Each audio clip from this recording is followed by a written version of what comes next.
Bismillahirrahmanirrahim. Wa naba'alan metu alma'u opo banyu atau huru kang suci mimbaina sobihi saking antarane piro-piro drijine Kanjeng Nabi Muhammad sallallahu alaihi wasallam.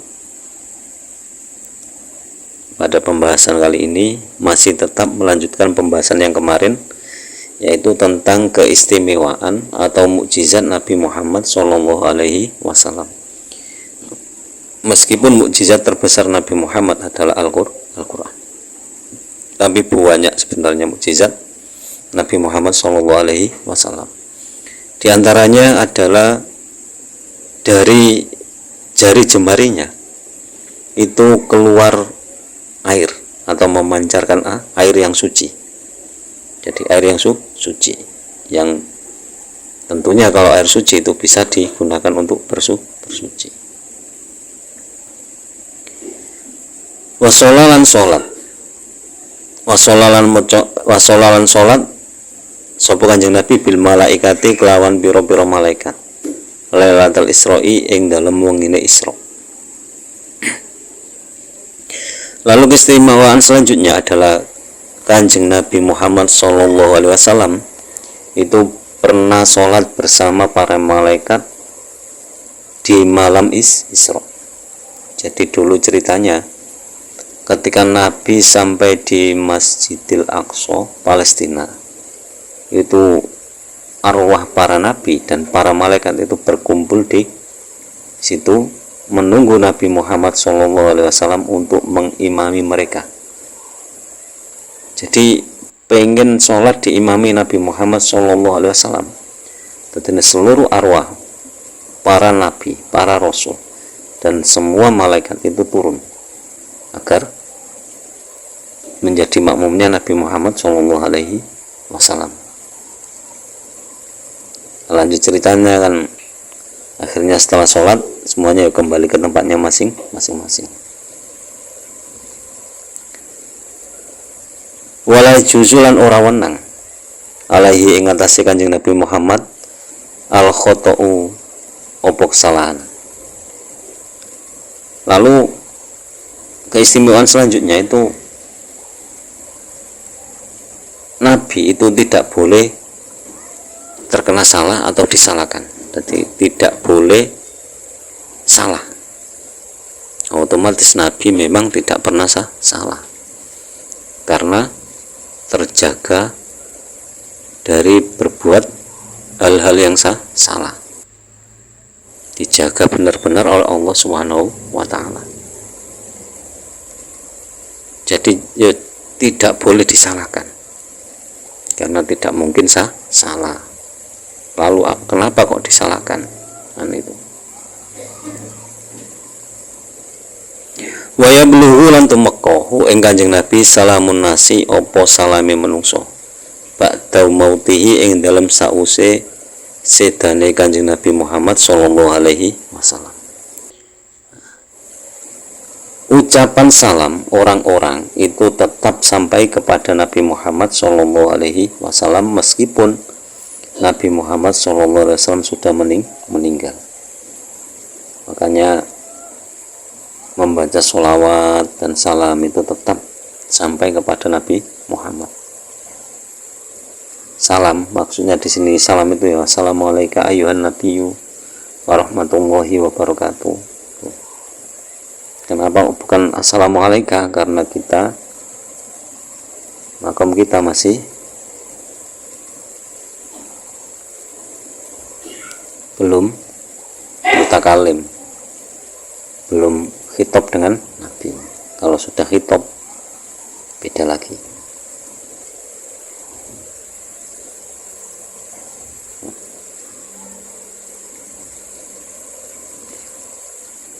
Wa yasyhadu lan naksani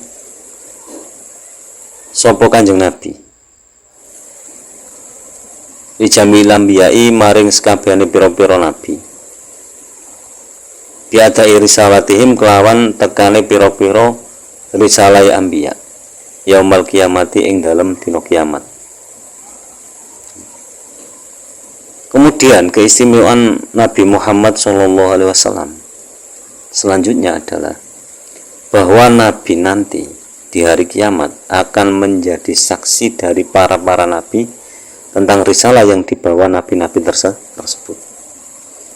Jadi semuanya dipersaksikan kepada Nabi Muhammad SAW.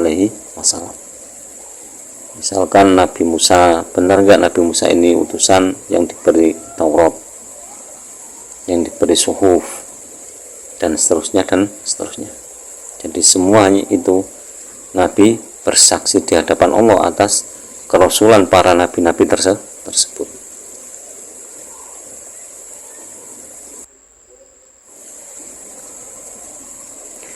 Wa kana lana sapa Kanjeng Nabi Muhammad sallallahu alaihi wasallam idza masya nalikane lumaku sapa Kanjeng Nabi Muhammad sallallahu alaihi wasallam fi syamsi ing dalem sore srengenge wal qamari lan ing dalem sore bulan layal haru mongko ora ketinggal lahu kedhe Kanjeng Nabi wilun opo ayang-ayang.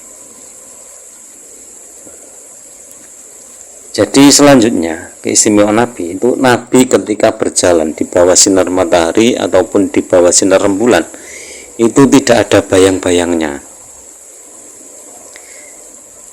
Jadi Nabi kalau berjalan baik di siang hari ataupun di malam hari itu tidak ada bayangannya.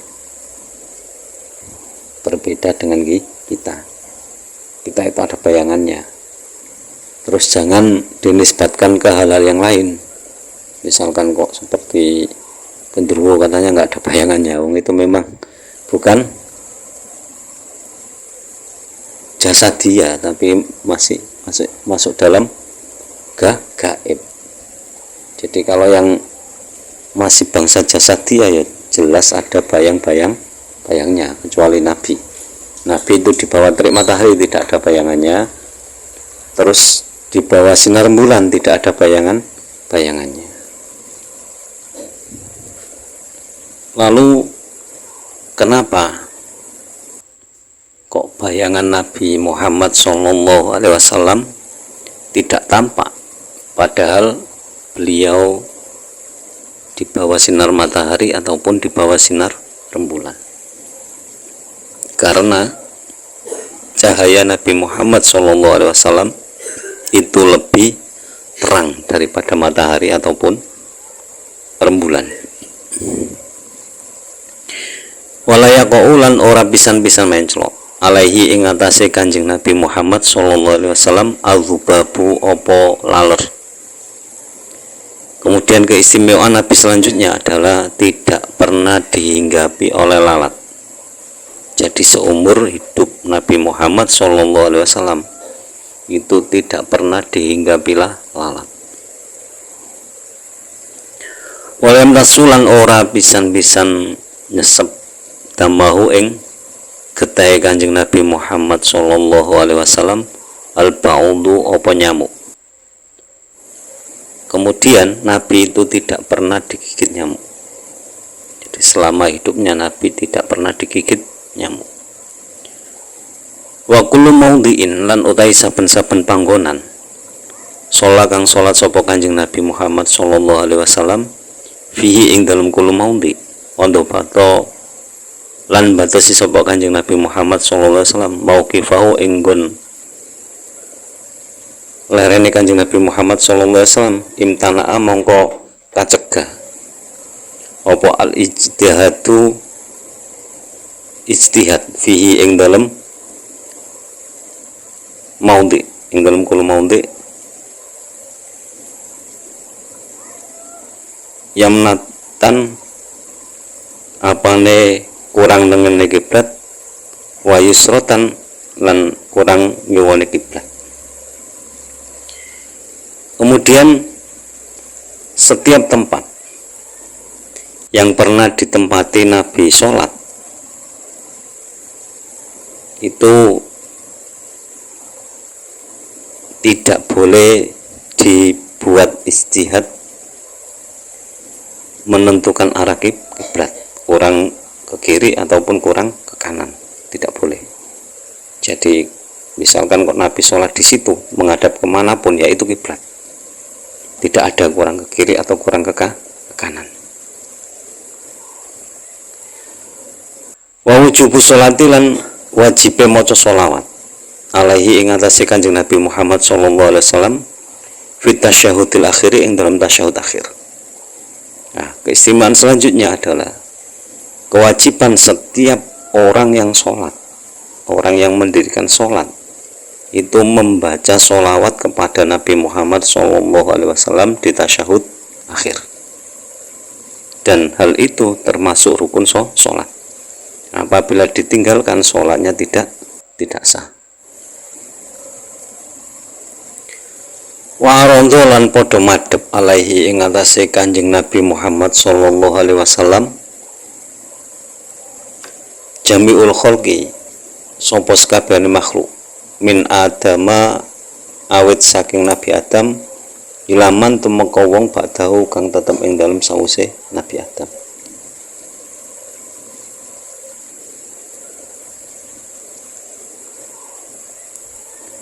Semua makhluk itu nanti akan dihadapkan kepada Nabi Muhammad SAW mulai zaman Nabi Adam, mulai sejak zaman Nabi Adam sampai orang sesudahnya semuanya. Jadi sampai hari kiamat besok dihadapkan kepada Nabi. Wa kana lan ana sapa Kanjeng Nabi Muhammad SAW iku la yusa'abu ora tau anggap sapa Kanjeng Nabi Muhammad SAW. Jadi Kanjeng Nabi Muhammad SAW itu tidak pernah menguap. Biasanya orang biasa seperti kita itu kan kalau ngantuk sedikit kan menguap atau anggap. Nabi tidak pernah. Walai darulan ora ketinggal minhu saking Kanjeng Nabi Muhammad SAW alwa itu apa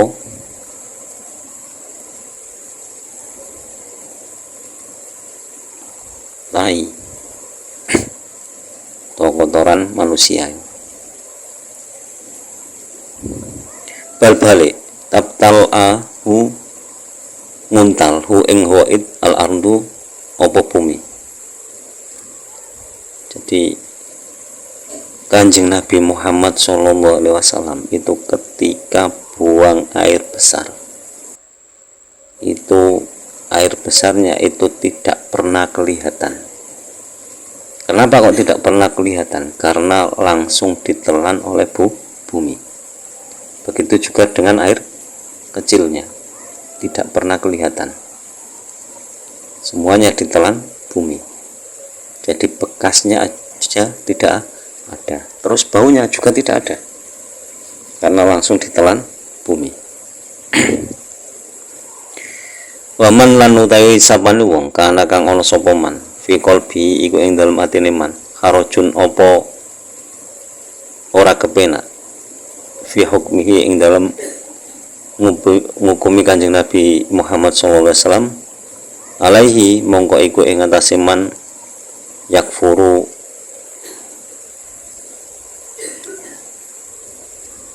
apa hukum kafir bi sopoman.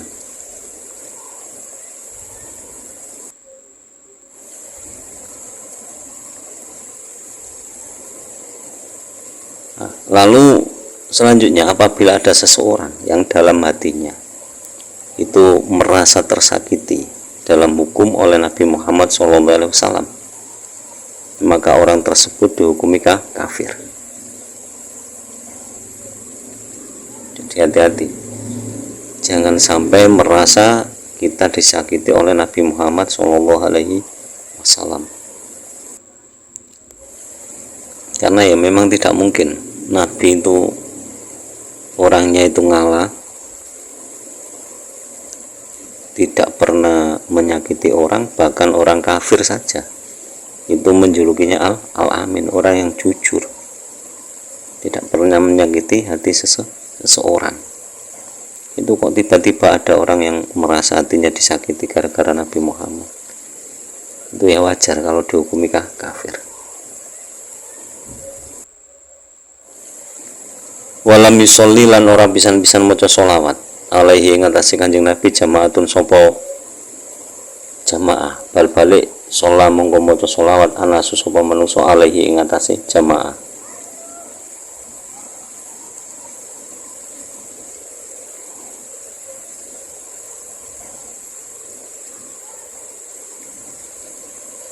Dan tidak pernah ketika ada suatu jamaah membaca sholawat sallallahu alaihi wasallam kecuali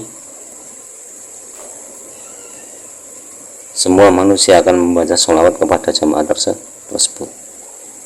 Afadha idza sholla alaihi apa to nalikane maca sholawat Allah sapa Allah alaihi ing atase Kanjeng Nabi Muhammad sallallahu alaihi wasallam wa salam lan rahmat keselamatan wa zadalan nambahi sapa Allah ing Kanjeng Nabi Muhammad sallallahu alaihi wasallam fadlan ing kautamaan wa syarafan lan kemuliaan ladehi ing dalem ngersane Allah Subhanahu wa taala. Apakah tidak terfikir bahwa ketika Allah Subhanahu wa taala membacakan sholawat dan salam kepada Nabi Muhammad SAW dan memberi tambahan keutamaan dan kemuliaan kepada Nabi Muhammad SAW di sisi Allah Subhanahu wa taala. Jadi kita sebagai umatnya patut bersyukur bahwa kita terlahir di bumi ini, terlahir di dunia ini ditakdir oleh Allah menjadi umat Nabi Muhammad Shallallahu Alaihi Wasallam. Bagaimana beliau memperjuangkan kita, memperjuangkan umatnya sampai ketika ajal menjemput, beliaunya masih memikirkan kita umatnya. Alangkah bahagianya hati ini, sehingga tidak ada satupun kata yang bisa terucap untuk memuji Nabi Muhammad Shallallahu Alaihi Wasallam, karena begitu agungnya beliau, begitu mulianya beliau dalam mengajarkan ajaran tauhid, menyelamatkan seluruh umat manusia, bahkan kelak mau memberikan syafaatnya di hari kiamat. Sungguh perjuangan seorang pemimpin yang berjiwa besar. Kita patut bersyukur kepada Allah karena kita ditakdir menjadi umat Nabi Muhammad Sallallahu Alaihi Wasallam. Allahumma sholli ala Muhammad wa ala ali Sayyidina Muhammad. Wallahu alam bisawab. Allah wa rasuluhu alam. Semoga bermanfaat fitin wa dunia wal akhirah, dan semoga lantaran ngaji ini kita diberi tambahan ilmu oleh Allah, ilmu yang bermanfaat, ilmu yang disertai dengan hidayah Allah, dan semoga kelak kita mendapatkan syafaat dari Rasulullah SAW, dan semoga guru-guru kita, orang-orang tua kita senantiasa dirahmati oleh Allah Subhanahu wa taala. Akhirul kalam ihdinas siratal mustaqim wallahul muwaffiq ila aqwamit thoriq. Wassalamualaikum warahmatullahi wabarakatuh.